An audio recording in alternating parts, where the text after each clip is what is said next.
He watches videotape and practices against a chair to simulate, this is a defensive player in front of me.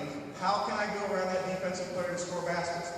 By teaching his feet how to be the correct method and to get around the defense. You think about it, when you're playing in a game and you're dribbling the ball off the court, you're either going to pass it to an open teammate who has the space between them, or you're going to dribble between people when you're close enough that you can shoot the hoop. But your feet start you to where you want to go. So that's what we're going to start with. Get rid of this. Rule number one, and you've probably heard this from your coaches, that when you get ready to shoot, your feet are pointing to the target or you're square to the basket. That you're forming a rectangle. Each side of the rim, shoulder width apart on your feet, just like you did ball handling skills. Pointed there, shoulder width apart, knees bent, shoulders in. Rule number one. In other words, you can't wave at your girlfriend sitting in the stands and shoot the ball this direction. When you point your feet, your knees, your hips, your shoulders, and your head follow that line. So it makes it easier for your brain to calculate where you want to go. Now, as far as your feet are concerned, we're going to do a jump shot this morning. This is not a layup. There are two ways you use your feet correctly in doing a jump shot. One is called two-footed. You set both feet at the same time and go up and shoot. The other one is called a 1-2 stop, which means you set one foot, then the second foot, at your basket and shoot. I'm going to have the coaches concentrate on a 1-2. Coaches, if they do two-footed fundamentally, it's still fine. The reason I like to push the idea of a 1-2, it makes them quicker, gives them more energy, and the idea it gives them a little bit more stamina. They can last longer in the game. Usually when shooters start to hit the ball, they fall short because their legs are tight. This gives them an ability to be more consistent in that jump. So what we're going to do in just a second, we're going to line you up to the baskets, and we're going to put a line on each side. The coaches are going to divide you up. You're going to start at the foul line, and you're going to go down to the block. And all you're going to do is walk down, 1, 2, face your hoop. Just that simple. I've been very fortunate to be with the Pacers for 27 years. And in several of those years, the first practice the players do are with me doing exactly that. Just reacquainting themselves with the basic fundamentals. Because it starts the ball rolling, to help me to build your shooting ability. If a player's having trouble, the first thing I look at is the footwork. We don't look at the hands, we don't look at the position of the ball, we start with the feet to make sure their feet are correct. It starts everything in motion the right way. Then if you're on this side, same thing. Walk down the basket, 1, 2, add the hoop. We're going to do it without a ball. Again, not a layup, jump shot. I'm going to add one element. Your foot that's closest to the basket will be the first one to hit the ball. So on this side, it's my left foot. Left, right, at your target. So if I'm on this side, which foot will it be, right or left? Why? Again, it's not a layup. So it's here, right, left, turn, shoot. Okay? That's all we're going to start with without a ball, and we'll add a ball in just a second. Okay? Any questions, coaches? We good? Okay, players, go back to the baskets. We're just going to build upon that. Because there are a couple big mistakes I see in players at your level and up. The next thing we're going to work on, you set your feet and you do the jump. And the reason I see the mistakes in the jump is because you guys watch too much TV, you play too many video games. When you're watching players, when they jump and shoot the ball, they do it incorrectly. But you have to understand, they're a lot taller, and they have a lot taller players guarding them, so they have to find ways to create space, which is not fundamentally really correct. So we want to make sure you learn to do it the right way. The idea is, once you set your feet, you wait a second, and then you jump straight up and straight down to release the ball. In other words, we don't want you doing it on the side of it, where you're shooting on the set, or you're jumping and release the ball there. Or we don't want you falling backwards. You set your feet, you jump straight up, back and release the ball. This is called mirror shooting when we practice this drill.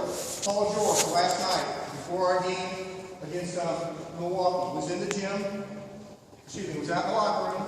He put a trash can in the middle of the locker room, and he's practiced his jump shot with no ball to an imaginary basket.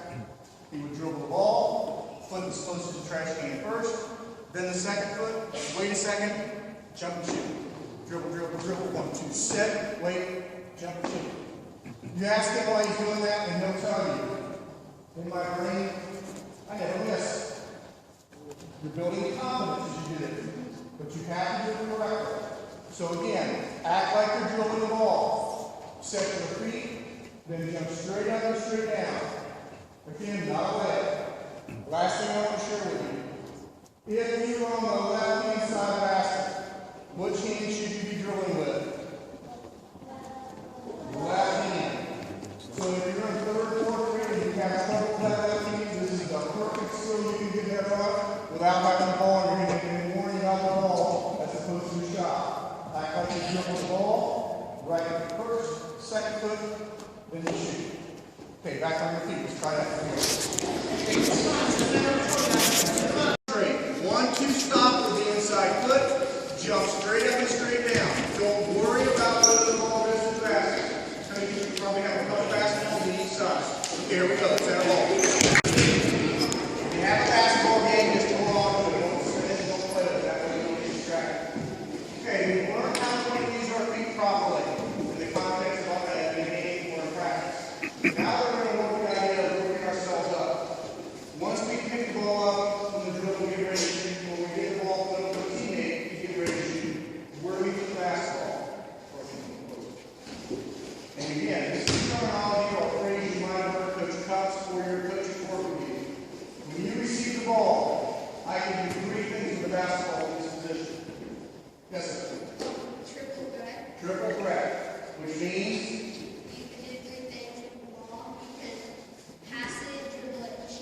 correct. You can pass, shoot, or dribble from this position. But it's important, again, when we look back a few minutes ago, when we did these ball handling skills, and I told you to teach yourself to be quicker. This is one area as a shooter you can get the ball out of your hands, up towards the basket quicker. It's not so important now, but when you get to junior high, and players are a little taller, jump shots start to fall apart because as the players shoot, blocked. So they worry about getting blocked rather than shooting from their natural ability. So if you learn to do this properly at a younger age, worrying about being blocked is not going to happen as much because you learn to get the ball in a position quicker to get up and shoot. Or the idea that you have options for your teammates. So if Coach Troy gives the ball, I dribble a couple times, he's a little bit closer, I go to him. If I dribble a couple times, I have a shot, I'm going to shoot my shot. But the ball always starts here, which means, once again, you're ready position with the ball. Knees are bent, shoulder width apart on your feet, shoulders over your feet. And then the ball has 2 rules. Out in front of you, right here is your hip. You're not going to go over your hip, man. That's in a few minutes. Not back here and not down here. The idea is that Coach Troy takes the ball, gets that triple threat position, puts the ball back here. If he starts to shoot as a good defensive player and he takes it up, I'm in his face. That's a waste of motion. What you're trying to do, players, sometimes you're trying to build a little momentum, but when they're saying you're cocking the ball, you're trying to create synergy to get the ball up. No. Your energy is not in your arms, your hands, and your shoulders. Your energy is right here. Your power source are your legs. That's why your knees are bent. It creates enough momentum to get the ball up. You guide the ball with your hands and your wrist towards the basket. This is your energy source. To give you an example, I'd say 7 or 8 years ago, I did a basketball team up in the state of Connecticut. There was a kid that just finished his junior year of high school. Left-hand point guard. So for his team, he would pass the ball to his teammates, and he got a lot of opportunities because he was a good shooter, that he averaged about 30 points a game. When he passed the ball to his teammate, he averaged just short of 15 assists, which means he threw the ball to his teammate, they were open and they scored. So as a point guard, he was very good with what he did with his body and the basketball to get it in the right position to score or help his teammates score. But as a left-hand basketball player, he had no right arm. He was the one-arm basketball player. Now, I can't even begin to emulate how he would get the ball here to shoot or here to pass it. But his legs are what gave him the energy to pass it or to get the ball towards the basket. You guys and myself are very fortunate. We have 2 arms and 10 fingers. So it gives us the ability to do it correctly. But this is what gets the ball towards the hoop, not this. So you're not going to do this motion, and you're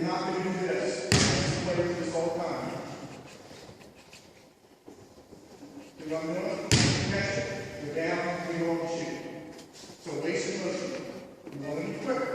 If you stay in that ready position, it's here, you're up, or you're seeing your teammates are passing the ball, you're in that ready position, you catch it, you slow it up. So rule number one is you do this. Whether you're dribbling or whether your teammate throws you the ball, when you see it coming, you start to bend your knees to get yourself in that position. Then you're going to face your teammate with your feet shoulder width apart, toes pointing in that direction. Then the ball comes to you, out in front of you, that's your hip. All we're going to do is play a game of pass to somebody across you. So coaches are going to divide the groups across each other, one ball for each one. As you throw the ball, coach Troy in the ready position, and the ball comes back. I'm in ready position. Your feet are what starts things. This is the most important part for shooting. Getting yourself balanced with the ball out in front of you at your hip with your knees down. It gives you the energy to get the ball toward the hoop in the right direction. Coaches, any questions with things with that? You're just going to go back and forth across.